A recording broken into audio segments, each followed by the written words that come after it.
À quel moment dans votre vie vous vous êtes déjà demandé quand est-ce que vous avez cassé les codes?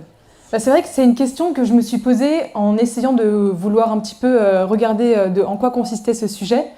Et c'est là que je me suis dit, en fait, la première fois que j'ai cassé les codes, c'est pas du tout en lançant mon entreprise alors que j'étais au lycée, mais c'est plutôt quand j'ai réalisé que j'étais déjà une adulte alors que officiellement, d'après les codes de la société, je n'avais pas encore 18 ans. Parce qu'à l'époque, j'étais plus proche de mes professeurs que de mes camarades de classe. Je m'habillais entre guillemets comme une adulte. Jamais vous auriez pu me voir en basket ou en pull à capuche. Donc c'est vrai que je copiais beaucoup les codes des adultes. Et même dans ma manière de parler, on me prenait souvent un petit peu trop au sérieux parce que forcément, j'étais pas très Jones dans le langage de nos parents. Et c'est là où je me suis dit, en fait, j'ai déjà cassé ces codes-là, mais pourquoi les gens de ma génération ne l'ont pas encore fait? Peut-être que je suis trop en avance ou peut-être eux trop en retard. C'est vrai que je suis une grande passionnée de politique. Et donc c'est là où je me suis dit, il faut lancer un média qui parle aux jeunes, pour les jeunes et fait par des jeunes. Et pour que je puisse tout simplement avoir des discussions sympas avec les gens de mon âge. Et donc en fait l'histoire s'est enchaînée comme ça, j'ai lancé mon média et heureusement j'ai eu la chance de pouvoir le faire avec mon frère, donc ce qui était plutôt sympa comme environnement. Et en fait j'ai réalisé que ceux qui s'intéressaient à la politique, c'est pas forcément ceux, même si j'avais beau avoir créé mon média, ceux à la fin qui regardaient les vidéos, c'était des gens en fait qui aimaient déjà ça de base, pas forcément ceux en qui tu pouvais, genre typiquement je peux te dire tiens, va regarder un débat de politique, je suis sûre que tu vas aimer. Si de base t'aimes pas forcément ça, en fait, tu vas pas forcément aimer ça à la fin. Parce qu'en fait c'est vrai qu'on est une génération où on est plutôt assez flemmard, moi-même d'ailleurs je le reconnais, mais qu'en fait dès qu'on nous donne les clés en main de quelque chose, on est quand même assez curieux je trouve. Et donc si on arrive à nous donner un tout petit peu cet aspect de curiosité, à nous les donner vraiment en main, parce que s'il y a trop de clics, s'il y a trop de choses à faire, on ne le fait jamais, à la fin on arrive quand même à s'intéresser à différents sujets. Et c'est vrai que casser les codes, moi je le lie énormément à l'entrepreneuriat, parce que c'est vrai qu'aujourd'hui, moi à l'époque, quand on me disait de l'entrepreneuriat, je voyais énormément ça comme un jeune homme de 25-30 ans habillé en chemise avec une veste, jean et des baskets, et forcément un monde très très masculin. Et en fait, j'ai réalisé en rentrant dans ce monde-là qu'il y a énormément de femmes en fait dans l'entrepreneuriat, mais d'un point de vue extérieur, on ne s'en rend pas compte. Peut-être parce qu'après les femmes peuvent élever leurs enfants, comme elles arrivent à gérer leur emploi du temps, elles arrivent à faire les deux en même temps, ce qui est plutôt assez pratique. Mais en fait, l'entrepreneuriat, pour moi, c'est d'abord une question de mentalité, plus une question de faire quelque chose ou d'avoir une idée. L'entrepreneuriat, c'est pas quand tu te dis tiens, je vais innover, je vais lancer un projet qui va révolutionner le monde ou qui va changer ma propre vie ou celle de mes camarades. L'entrepreneuriat, c'est d'abord plutôt un fait de personnalité, de comment tu penses, comment tu vois les choses. Et c'est pour ça que l'entrepreneuriat, donc l'innovation, donc pour moi casser les codes, que je lis énormément ensemble, mais c'est pas vraiment casser les codes, c'est plus transformer, innover, créer ensemble quelque chose.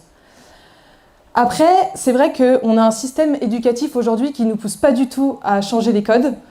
On nous apprend toujours à faire bachelor, licence, master ou prépa, ce que vous voulez, parce que si on ne fait pas ça, on a forcément raté notre vie. Et je ne suis pas du tout d'accord avec ça.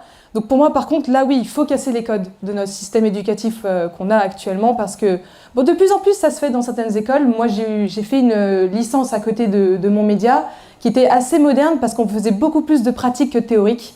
Donc je me suis dit, enfin, pas des cours théoriques que j'oublierai 3 mois après, et qu'en fait, quand j'arriverai dans le monde du travail, ça va me servir à pas grand-chose.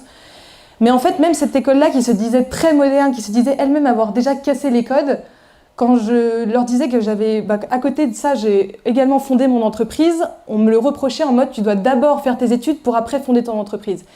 Et j'étais un peu en mode ok, alors vous êtes une école moderne, vous voulez casser les codes, vous dites que vous cassez les codes, et c'est même d'ailleurs le slogan entre guillemets limite qu'ils mettent en avant.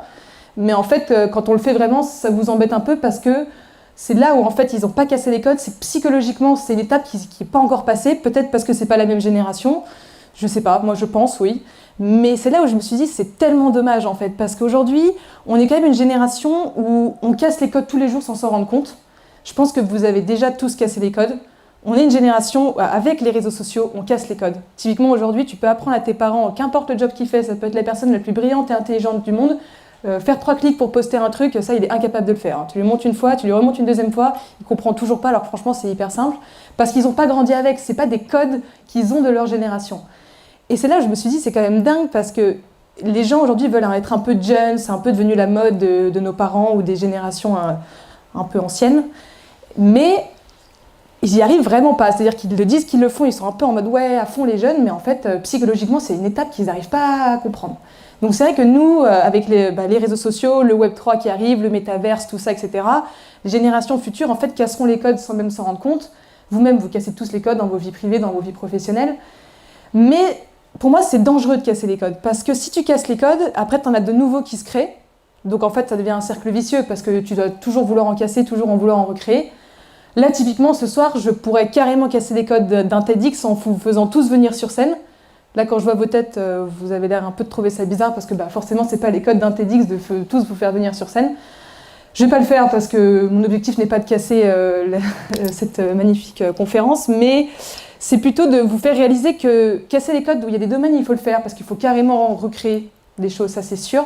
Mais d'un autre côté, moi je suis plus en mode changer les choses, les améliorer, les adoucir, parce que c'est vraiment en faisant ça ensemble qu'on arrivera vraiment à changer les choses, parce que sinon ça devient le chaos. En fait, si on casse les codes, il n'y a plus vraiment de société, il n'y a plus vraiment de règles, donc en fait, tout part un petit peu en vrille, et pour moi c'est pas forcément bon signe, c'est même très dangereux de faire ça.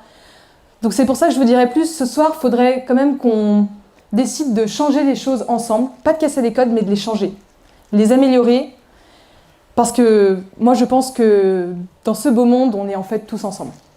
Merci.